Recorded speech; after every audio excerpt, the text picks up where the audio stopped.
Hey, what's going on? Today we're going to be taking a look at Backdoor from Hack the Box. A few side notes. I'm ill for one. I'm not completely ill, but I was for about a week. But now I've just got, a stuffy nose, a cough and stuff like that. The cough isn't really that bad, but I can feel it now. It's tickling my throat. So yeah. We're not going to be gaining access to this machine tonight. I have done that. I will show you how to actually gain access, but for some reason I just recorded this video and it wasn't going to plan, so I thought I'd tweak it a little bit and remake it. So here we started off with a Nmap scan, TAC-SV, TAC-SC for default scripts, TAC-SV for server enumeration, or service enumeration, shall I say, and all ports. These two ports are filtered, so we can ignore them. That was because I used T5 to speed the thingy up. We can see the WordPress version being told here, so we can tell it's from the WordPress, as you see in the background. We have port 80, which is an Apache web server. 22, which is running SSH, we can tell by the banner it's a Ubuntu.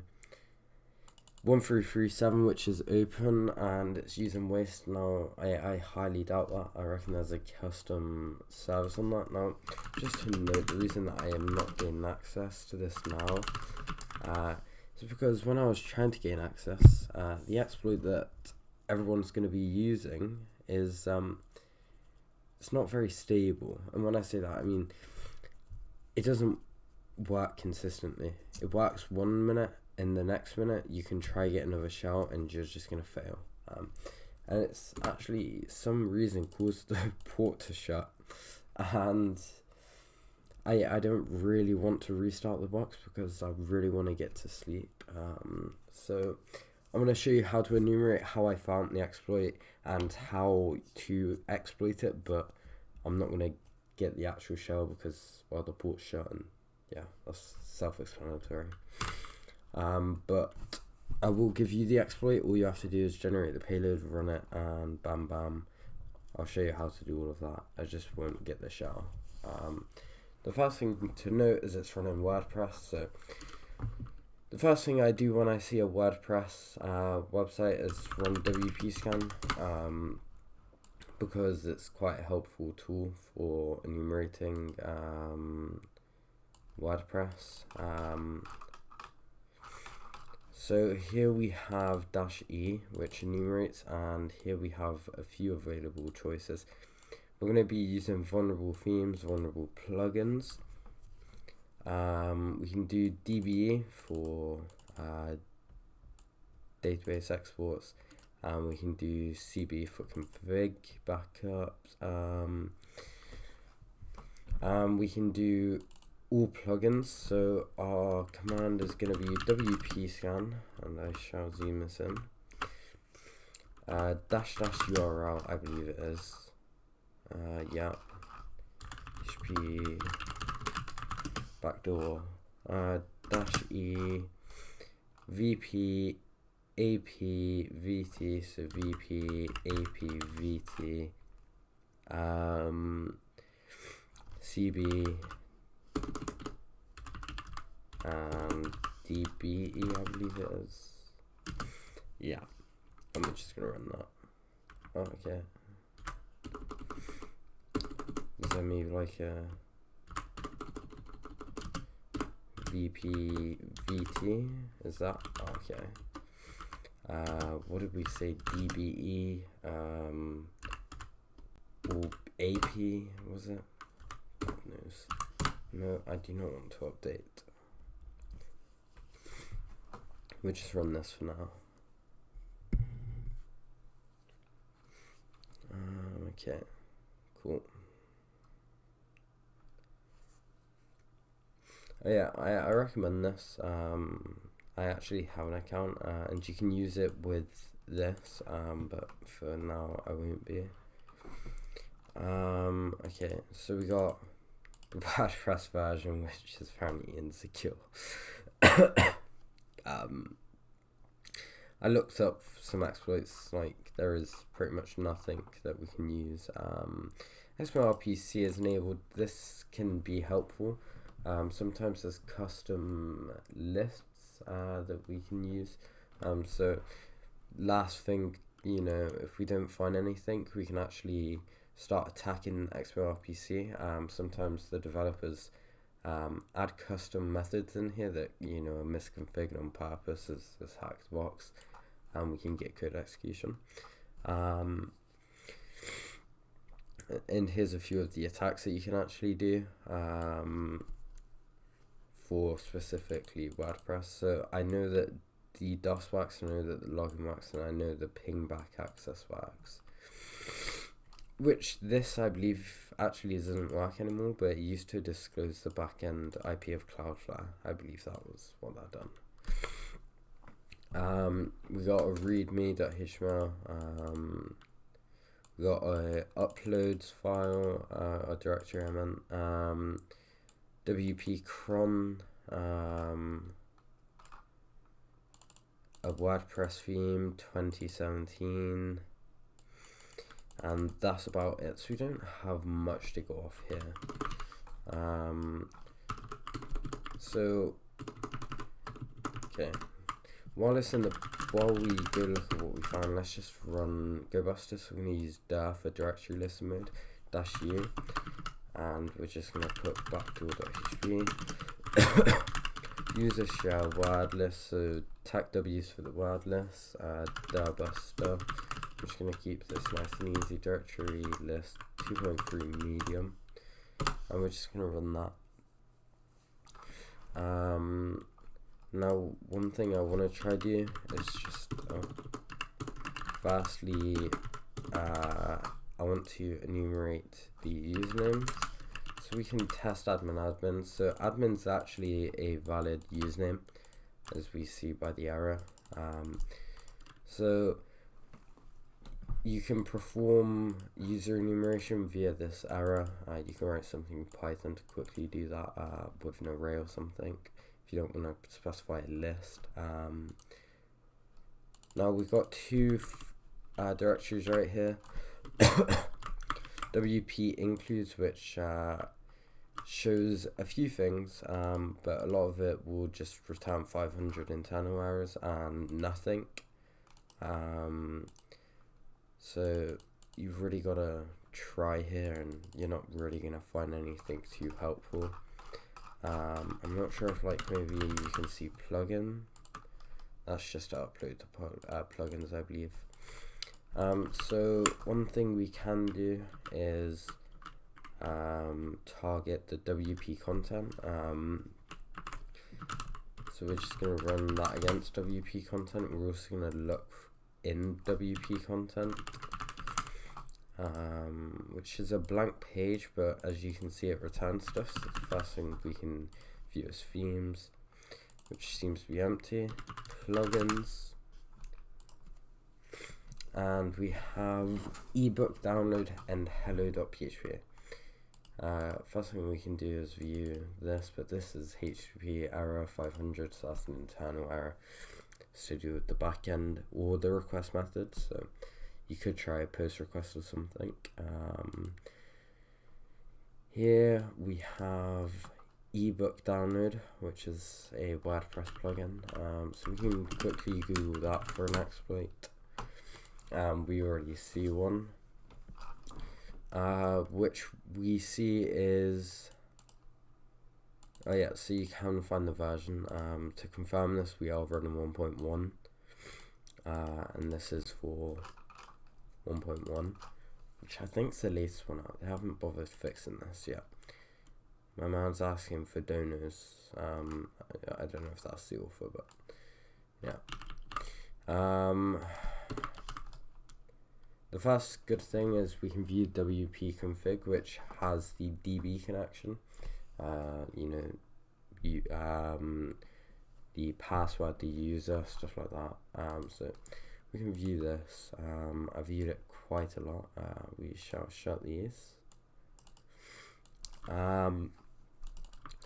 Here we have the WordPress user. So it's called WordPress user as the database user. The DB name is WordPress. So if we were doing some syntax, we would have to use that database first. So use WordPress like this. And then we've got the password. So one thing I like to do is try login with the database password as the admin password, which doesn't work, but that's always a CTF type tip and a row tip. I mean, some people do that. Now, considering this is path traversal and not LFI, we're quite limited with ways that we can leverage our ability to code execution. One way we could do is the IDRSA. So if there's a private key, we can steal that and then, SSH in there, which is one method. So we can try that for sure. So we're going to do WP. What am I doing? Don't copy that. Copy this. So the first thing we need to do is find the users on the machine. So we can view the passwd file for this. We see there's a user called user. So that's the user that we're going at. So that's the first thing we can try. So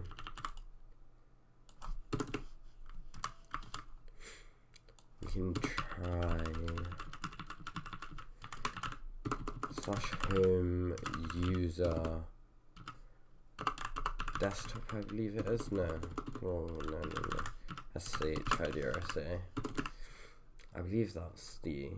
See, I'm really forgetting all of this stuff because I'm not feeling too good. Yeah, I assume that this seems correct to me based on what I've been written, so we can run that. I can't believe I've actually forgot that, really. Based on it trying to open in my browser, I'm going to assume that isn't anything in there. I'm going to consider that as empty. So that's one issue. Apache log poisoning. I'm not sure if this will work with path traversal or if that's limited to only LFI. But I assume if we can view the logs, then why couldn't we? Because it's to do with the user agent, not anything with LFI specifically. So we can do, I believe it's var log apache and then access.log. We'll just confirm it, ls-out var log. So I think mine's, yeah. So we got Apache and Apache 2.log. Whoa. Sorry about that. Apache 2 access.log. So here there's nothing in here, as you can tell. So when it kind of shows this, it's just an empty file. It's just nothing's there. So we can try also var log apache access.log instead of Apache 2. Same thing. So safe to say there's nothing there. So what information have we gathered? Well, we can't do that via Apache log poisoning. We can't. There's no IDRSA private key for the user. One thing we could try to potentially do is find out what's running on that port. 1337. Now, thinking of it now, looking back, this might not work because it's not listening. So I'm gonna give this a go. I'm gonna pause and do this actually, one moment. Okay, so I just confirmed that it's working, so that's good. So yeah, as I was saying, there's a few things now we can do. Like, we're not very limited here. One thing is we can determine the port is open internally.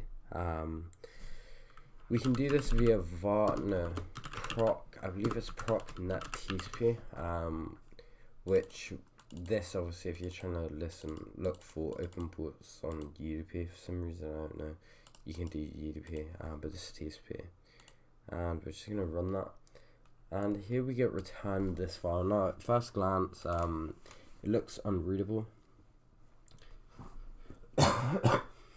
It is not. So these numbers right here are hex, and we have to convert them to decimal. So the first thing we can do is hex to decimal, and there's an online converter. We're just gonna copy one of these ports, so we just copy this one. And we can see 3306, and as you all know, 3306 port is MySQL. So there you go. That's the UDP. I'm not sure what this is. That's that random port. And this right here, ladies and gentlemen, is 1337. Now, there's not much information except we know it's running internally. We know it's open and listening internally. It's open. That's all we need to know. This is what this file has told us. Now, there's another file, and I forgot what it's called, which will give us the process ID. So, like doing, like getting a process ID of a process, we can do that. So, I believe it's proc. I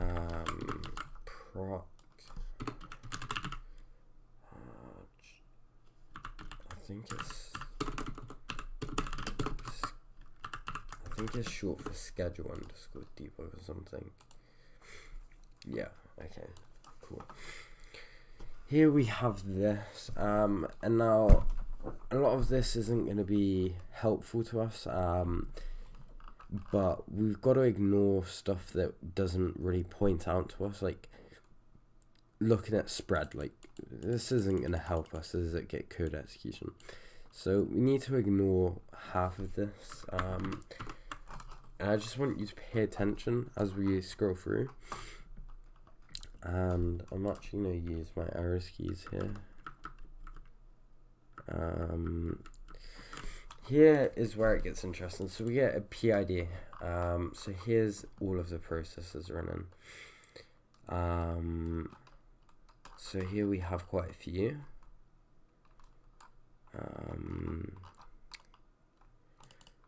Apache, so we have that, and we see something called GDB server,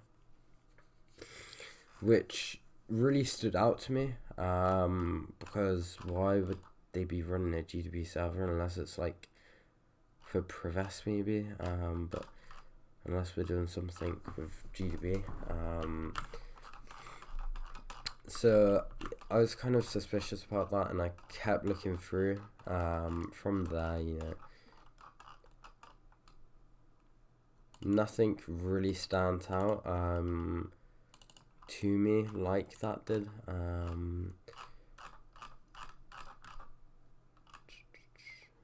So yeah, we got GDB server. So this is the process ID. Now we can actually retrieve what that process ID is. You'll see what I mean. So if we do proc, we need to specify the PID here. Now we could have brute forced this. Probably would have took a while, but we could have built something in Python that would brute force this specific PID here, and then CMD line, and we're gonna download this, and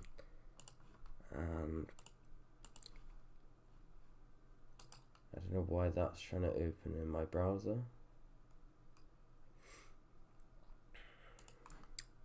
And here you go. You can see that it's from non-port 1337. And that's how I found what service is running on the port.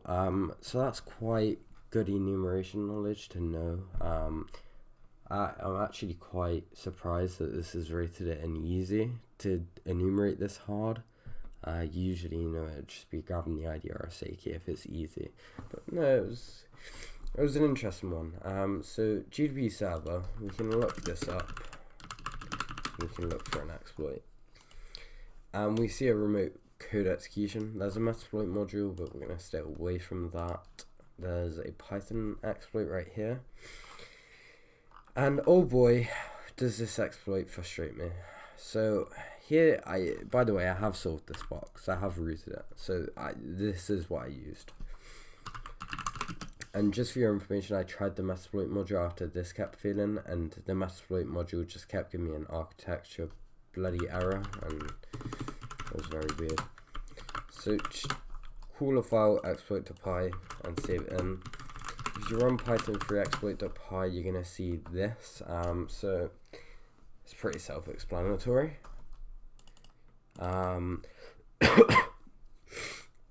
First thing you have to do is generate a Linux x64. If this was x86, then we could do x86, but it's not.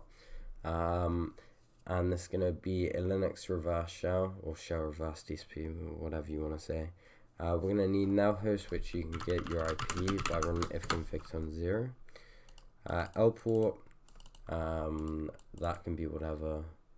And then the output is whatever you want, .bin. So I'm just going to run this for you. I'm not going to put my IP as there's really no point because the port is shut itself. And if this doesn't happen to you, then just reset the machine and give it a go. Once you've generated that, you can give it executable permissions. You're going to want to start the listener on the port. Let's just say you've done it on port 4444. You're going to want to start that up. Python 3 exploit.py, you're going to see the syntax here. 10.10.10, I don't know the IP, which say 11.120 or 1.337, and you're just going to pass that. And obviously the IP port is genuinely shut, so but if it was open, it should give you your reverse shell. If it gives you an error, do not stress. That's the error that I was talking about. Just keep trying. Look for another exploit maybe, but I'm telling you, and I promise you that this is the way, because I've done it this way with a buddy. And that would be how you get on there. And then a tip for Privesk, which really isn't a tip, it's basic knowledge. Run limpies, or if you really fancy, you know, a little challenge, me and my friend actually discovered the privilege escalation when enumerating for the service run on port 1337. But that's because we were doing a few different tactics that I haven't covered here, solely because I want privilege escalation to be, you know, somewhat private, so I can't just run the box and have, you know, people not play fair or try at least. But if you are stuck, you're welcome to reach out to us on Twitter, you know, just tweet us, and I'm here to give you a hand. But yeah, that's all. That's how you gain access. I really like this box for enumeration wise. It was a very fun one.